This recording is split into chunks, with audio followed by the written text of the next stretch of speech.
संस्कार, बहू के संस्कारों की कहानी। वह बड़ी विनम्रता के साथ बोली, मम्मी जी, मेरी माँ ने मुझे बहुत कुछ सिखाया है और ससुराल में कैसे रहना है आप सिखा ही रही हैं, पर मुझे लगता है कि कुछ संस्कार आपको अपने बेटे को भी देने चाहिए थे कि दामाद होकर ससुराल में किसी के यहाँ बिन बुलाए ना पहुँचे और किसी का अपमान करने का अधिकार तो उन्हें बिल्कुल भी नहीं है, क्योंकि संस्कारों की ज़रूरत सिर्फ बहू को ही नहीं होती। ये क्या बहू, तुम बिना घूंघट किए बाहर से चली आ रही हो? मोहल्ले वाले देखेंगे तो क्या सोचेंगे? हमारी इज्जत का जरा भी ख्याल नहीं है तुम्हें। हमारे खानदान में बहुएं बिना घूंघट बाहर नहीं निकलती। कितनी बार समझाया है तुम्हें, पर तुमने तो सास की बात न मानने की कसम खा रखी है। तुम्हारी माँ ने तुम्हें सिखाया नहीं कि ससुराल में कैसे रहना है। निकिता के घर आते ही सास शोभना जी ने हमेशा की तरह तानों की बौछार करनी शुरू कर दी। निकिता की शादी 6 महीने पहले ही हर्ष से हुई है। उसके ससुराल में सास ससुर, एक छोटी ननंद पूर्वी और उसके पति हर्ष ही थे। छोटा परिवार था। ससुराल में निकिता के लिए बहू वाले सारे नियम लागू थे। सास तेज स्वभाव वाली महिला थी। घर में उन्हीं का शासन चलता था। घर के सारे कामों की जिम्मेदारी निकिता को सौंपकर उन्होंने घर के काम से मुक्ति पा ली थी। निकिता ससुराल के माहौल में रचने बसने की पूरी कोशिश करती थी। घर की सारी जिम्मेदारी भी बखूबी संभालती थी, पर फिर भी कुछ गलती हो जाए तो सास ताने देना शुरू कर देती थी कि तुम्हारी माँ ने तुम्हें कुछ सिखाया नहीं, कोई संस्कार नहीं दिए।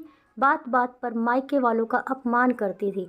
निकिता अपने संस्कारों की वजह से चुप रहती थी और कोशिश करती थी कि उन्हें शिकायत का कोई मौका ना दे, ताकि उसकी माँ के संस्कारों पर शोभना जी ताने ना मार सके। निकिता 2 दिन पहले मायके गई थी रुकने के लिए। आज जब हर्ष उसे लेने गया था तो पता चला कि निकिता अपनी मौसी के यहाँ गई थी, जो थोड़ी ही दूरी पर रहती थी। हर्ष वहीं पर रुककर उसका इंतज़ार कर रहा था कि तभी शोभना जी का फ़ोन आ गया। हर्ष उन्हें बताता है कि निकिता अपनी मौसी के यहाँ गई है, उसके वापस आते ही हम दोनों घर के लिए निकलेंगे। ये सुनकर शोभना जी का गुस्सा 7वें आसमान पर पहुँच गया कि बिना उनकी इजाज़त के वह किसी रिश्तेदार के यहाँ कैसे चली गई। फ़ोन पर हर्ष से न जाने क्या बात हुई।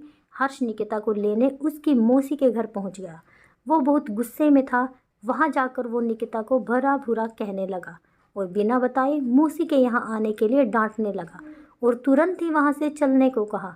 वहाँ उसको अचानक इस तरह आया देखकर सभी आश्चर्यचकित थे। सबने उसे समझाने की कोशिश की तो उनको भी अपशब्द कहने लगा। बेचारी निकिता के शर्म और अपमान के कारण आंसू नहीं रुक रहे थे। हर्ष उसे लेकर सीधे अपने घर आ गया था। हर्ष के व्यवहार से दुखी निकिता रोते हुए कब घर आ गई उसे पता ही नहीं चल पाया था। उस पर घर में कदम रखते ही शोभना जी ने उसे फटकारना शुरू कर दिया। तुम बिना घूंघट चली आ रही हो, एक तो बिना बताए अपने रिश्तेदार के यहाँ चली गई। यही सिखाया है तुम्हारी माँ ने तुम्हें? निकिता, जो हर्ष के बर्ताव से पहले ही बहुत क्षुब्ध थी, आते ही सास के ताने सुनकर उसका सब्र का बांध टूट गया। वह बड़ी विनम्रता के साथ बोली, मम्मी जी, मेरी माँ ने मुझे बहुत कुछ सिखाया है और ससुराल में कैसे रहना है आप सिखा ही रही हैं, पर मुझे लगता है कि कुछ संस्कार आपको अपने बेटे को भी देने चाहिए थे कि दामाद होकर ससुराल में किसी के यहाँ बिन बुलाए ना पहुँच जाए और किसी का अपमान करने का अधिकार तो उन्हें बिल्कुल भी नहीं है, क्योंकि संस्कारों की ज़रूरत सिर्फ बहू को ही नहीं होती। हर्ष ने निकिता से कहा, तुम माँ से बदतमीज़ी कर रही हो निकिता। मैं माँ से बदतमीज़ी नहीं कर रही हूँ, बल्कि उन्हें बता रही हूँ कि जिन संस्कारों की उम्मीद वे अपनी बहू से करती हैं उनके बेटे में भी होने चाहिए।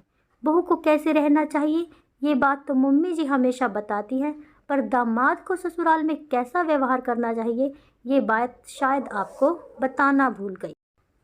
कहानी अच्छी लगी हो तो प्लीज़ वीडियो को लाइक शेयर कीजिए और अगर चैनल पर नए हैं तो प्लीज़ मेरे चैनल को सब्सक्राइब भी ज़रूर कीजिए।